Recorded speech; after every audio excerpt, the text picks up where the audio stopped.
அந்த காலத்தில் அழகருக்கு அலங்காரம் செய்ய அந்த ஊரில் தான் எல்லா வசதியுமே கிடைக்குமா. அதனால தான் அலங்காரம் செய்ய நல்ல ஊர், அதனால் அதுக்கு அலங்காநல்லூர் அப்படின்னு பேர் வந்துச்சு. அப்போ அலங்காநல்லூர்னு பேர் வந்ததுக்கு காரணம் அழகருக்கு அலங்காரம் செய்த இடம், அதனால தான் அலங்காநல்லூர்னு பேர். அப்புறம் திருமலை நாயக்க மன்னருடைய காலத்திலே இந்த ரெண்டு திருவிழாவையும் ஒன்றா சேர்த்து வச்சோம் அப்படின்னா மீனாட்சியினுடைய இந்த ரெண்டு பக்கமும் ஆற்றுக்கு அந்த பக்கம் இந்த பக்கம் இருக்கக்கூடிய விழா ஒன்றாகும்.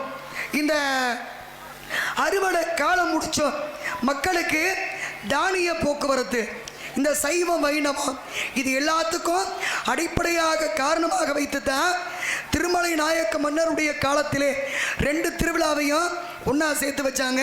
இன்றைக்கும் பாருங்கள், அழகர் ஓவியிலிருந்து அத்தனை மண்டபப்படியும் அழகர் கோயிலுக்கு பணம் கட்டும். ஆனால் அழகர் பணம் கட்டி இறங்குற மண்டபப்படி எது? நம்ம வைகை ஆற்றுக்குள்ளே இருக்கக்கூடிய தேனூர் மண்டபப்படி. அதுக்கு தான் அழகர் பணம் கட்டி இறங்குவார. அதனால தான் இன்றைக்கும் அந்த முனிவருக்கு மோட்சம் தந்து, யாருக்கு? மண்டூக முனிவருக்கு மோட்சம் தந்து அமர்ந்த ஊர். அதனால தான் அந்த இடத்துக்கு ஆதி காலத்திலே மண்டூர்னு பேர், அடுத்து மண்டியூர்னு பேர், இன்னைக்கு வண்டியூர்னு சொல்லிக்கிட்டு இருக்கான்.